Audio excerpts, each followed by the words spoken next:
We're recording. What's up, everybody? It's Fulcon here, here to give you a review for Shadow of Mordor. I'm going to start off just with my basic, straightforward opinion of it. It is a great game. It is an amazing game. It is highly fun and extremely well done. It does have some bugs and glitches, like one time I got stuck on a wall, but on the whole, it is a lot of fun. The combat's fun, the story is pretty good, and it's just a lot of fun. It's kind of got the mechanics of like an Assassin's Creed game, where you have the same sort of combat system with hitting box to attack and then hitting triangle to counter, hitting X to dodge, that kind of thing. But it is a really fun, and you can climb and free run and stuff a lot like in Assassin's Creed, so it's got that kind of thing. Story-wise, you play as Talion, who is a ranger of Gondor, who right at the start, his wife and kid die, and then he dies. Luckily, though, an immortal wraith curses him to bind their souls together, and he becomes immortal. So, woo! Becomes a grave walker with the sole purpose of getting revenge for his slain family against the generals of Sauron, who are called the Black Hand, or the Black something or other. I think it was really confusing. There was like the Tower, the Hammer, and I think a guy called the Hand. But together they are the Black. I don't know. It was weird. But yeah, so that was a really fun. It was a really, it's a really basic story, but it worked. It worked really well. It also explained why you kept, coming back from the dead if you did die. So that was cool. I played on the PS3, which it was a little bit rougher on the PS3 than I think it would be on the PS4. The PS3 couldn't handle things as well sometimes. The graphics would drop down, and the audio sometimes cut in and out. Loading took forever, and other stuff like that. It just wouldn't always work. It always worked and flowed well and everything, but it just seemed like it was hard on the PS3 at times. So, hopefully on the PS4 and stuff it would be better, and I don't think you'd run into those problems. It does do an interesting thing where it makes you very invested in not dying. And I know that sounds weird to say, but it is true. Like, in this game, you are more invested in not dying than other games where you just don't want to repeat a section, or don't want to, die just for the sake of not wanting to die, getting it perfect or whatever. And here, if you die, orc chiefs, who are your enemies in the game, can upgrade and gain more power, and when they do that, they all have these strengths and weaknesses, and they can lose some of their weaknesses when they do and gain strengths and stuff, and that can be a problem for you down the road if you keep on dying and don't take care of the problem and stuff like that. So that's very good of the game. I think that's a positive thing when the game makes you not want to die. And that system's called the Nemesis system. What the orcs are based off of. They all have, the head orcs, which are the chiefs and the war chiefs, have names, and they have strengths and weaknesses and other things. And some of their strengths could be they hate something or other. So when they see a Caragor, which is this mounted cat type thing, they get super angry and super strong. Or some of them have buffs where you can't jump over them, or invulnerable to ranged, or invulnerable to stealth. And then weaknesses would be if they were vulnerable to range or fear something, then they get scared right away and try to run off when they see that thing. So that was really cool. The Nemesis system, I think, is a very amazing thing and a very good thing. They remember last encounter, so if you try one trick on them and they kill you, they might be invulnerable to that trick again. And also, it makes you just not want to die, because if a random orc kills you, they can get promoted in to become a war chief or become a chief. And when they're a chief, they gain, you know, strengths and weaknesses and stuff. Versus before, they might just been a normal orc that could be killed easily. Now they're harder to kill. And if they're a chief and they kill you, they get even stronger and might lose some of their weaknesses, which is a problem for you. Also, they can reshuffle around and take over places, and new orcs come in, places of orcs you've already killed, making you have to restart your whole plan over, or start anew trying to kill orcs and stuff like that. So that can mess up your day if you die. So it makes it also very important to upgrade, which is cool because they have two different types of upgrades. They have ability upgrades where you gain new abilities and stuff. Things like you know, a shadow strike where you can go from one enemy to another killing them, or something like the different types of combat finishers, stuff like that, which is really cool. Or then they also have a different type of upgrade which you can only get, or actually get these points or something called like mithril something or other. You get that from doing side quests and also finding like artifacts and other things, objects that are just laying around the map, and finding those objects and interacting with them. So that's really cool. It makes you actually really want to side quest a lot. And you need to side quest a lot in order to get these upgrades, like upgrade your health, upgrade your shots on your bow, upgrade your focus, which slows down time when you zoom in on your bow. It also upgrades different weapon slots, because on your ruin slots on your weapons, you have a dagger, a sword, and a bow, and each of them have these ruin slots, and you can equip ruins that chiefs and war chiefs drop when they die.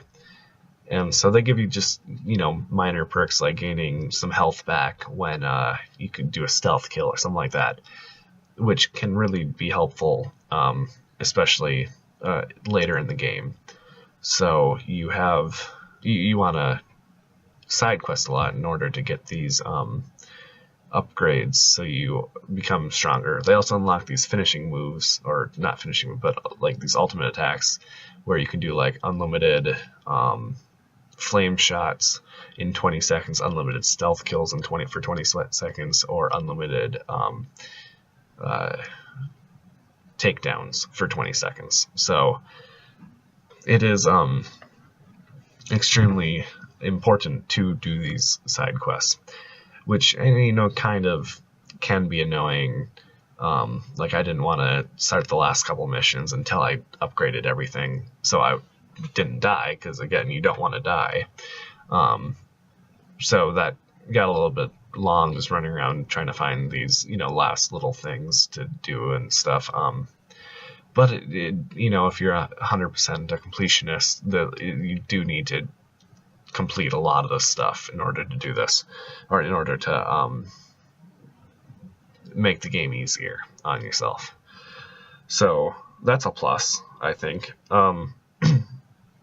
Also, some of those side quests I was talking about is when they're talking about forging your weapons, forging legends of your weapons, and basically you do a challenge involving a one of either the sword, the bow, or the dagger. You know, if you're using the dagger, it's usually a stealth type of thing where you can't get seen and you have to kill a certain amount of people. The sword is usually you just kills a horde of enemies coming at you, and the bow is usually you're sniping, usually barrels or something to explode multiple enemies, or sniping them, stuff like that. So, and when you do, there's 10 for each of them, and when you get to 5, or when you get to 10, it's like, oh, your bow is fully upgraded.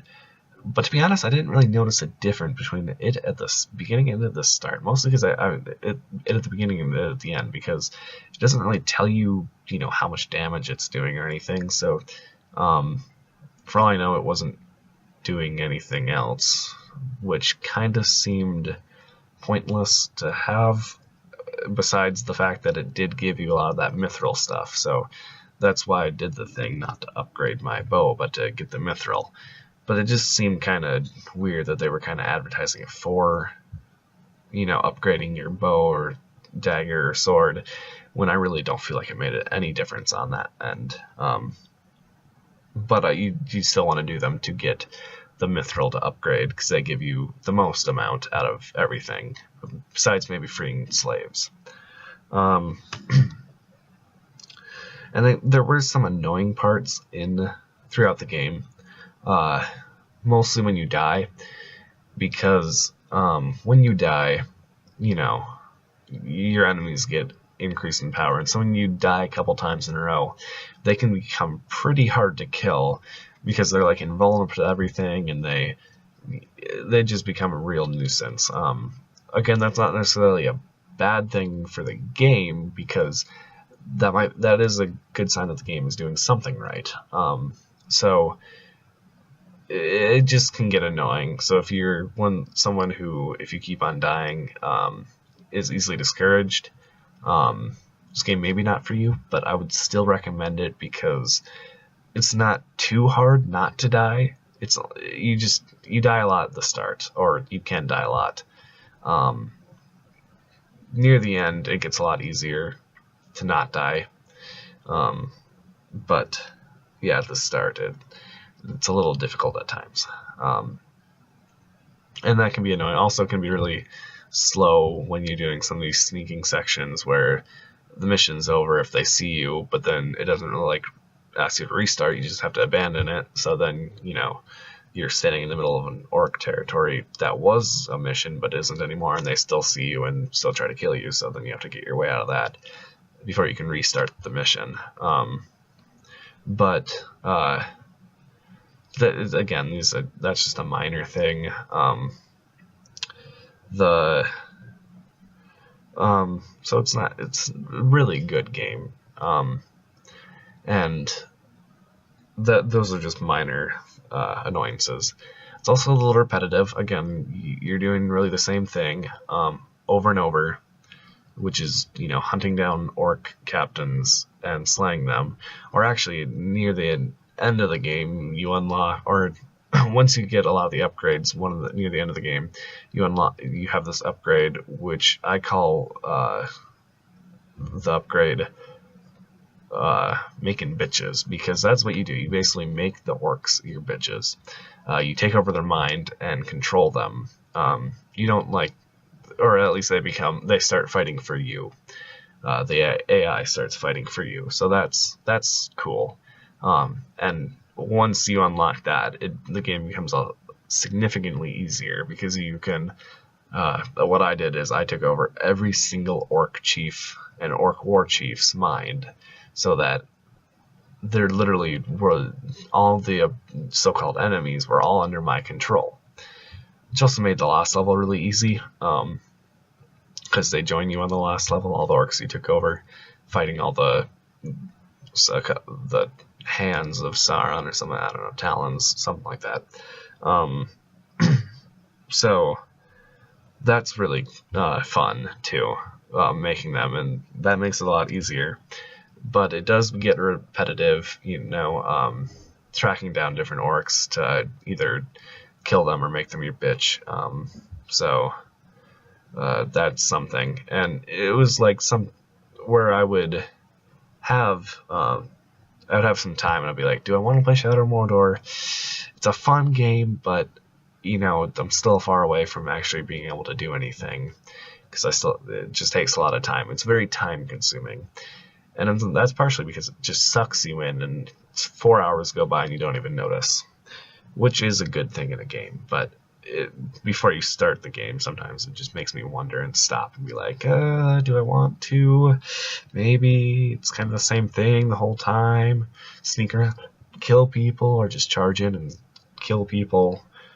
A lot of killing, there's not much other than that. But it's still pretty good. Also, I don't want to give any spoilers, but the ending was disappointing for me. As in the two final boss fights were very, very, they were built up a lot, and then they kind of were just bleh, and just easy almost, or pretty much. Like the second to last boss fight, you have to, like, you get there and it's all hyped up and there's all these skeletons around and it seems all scary and you think you have to fight this guy because out of the three of them, you fight the first one in the middle, and he's actually really, really hard, and he fights like one of the normal orcs, except you can't jump over him, you can't do any type of move, and the way to do your executions, which is the only way to damage him, is to build up a hit streak. And that's kind of hard because he doesn't get like knocked back by your hits like normal orcs do.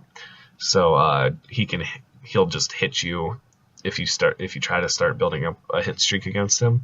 So you have to like get a hit streak up against other orcs and then run over to him and use your ground takedown to do from that combo, which also leaves his other orcs open to attack you. So, and he's also extremely strong, and once you do get him, he gets into a final stand type of thing, and you have to do a quick time event type thing to kill him, which can be a little bit tricky to get sometimes because it goes pretty fast. So that was actually an amazing boss fight right in the middle. Now you thinking that, you know, the last two, which are even more built up, are going to be similar, but then for the second to last one, you just have to stealth brand him 3 times. He makes like a bunch of clones of himself all around this map, but they're spread out enough where, and there's no one else around, so it's really easy to sneak up on him and do this stealth brand. Already stealth is really easy because the AI's eyesight is just horrible. They don't see you. You can run up from them with them looking straight at you, and they won't realize that you're trying to kill them until you're literally right in front of them killing them. Like, they get suspicious when you're 5 feet away, but then don't actually register that it's you until you're actually right up next to them. So stealth is easy, and so that last fight was pretty easy. You just stealth brand him 3 times, and then you do a quick time event and kill him. And then the final boss fight, he has a bunch of his own bitches, and you and your bitches basically fight his bitches, but he's not with him. He's not there. And they were, you know, they were about as difficult as a bunch of the, like, if 5 orc chiefs got together with a bunch of other orcs and were fighting you. But with your orc chiefs on your side, honestly, it was pretty easy. And also, since I'd gotten all the upgrades, I just did my ultimate on the sword, so I could do unlimited executions for 20 seconds, and I just did a crap ton to their health. So that was pretty easy. And then, you know, you climb up and face the final boss, and then it just ends up being a quick time event where it's literally not even that long in quick time. It's like 3 buttons. You do have to do the thing where you move it into the circle and then hit the button, but it was still pretty easy. It goes slow enough where it doesn't really feel that challenging. And honestly, it was just really disappointing. So that was a bummer.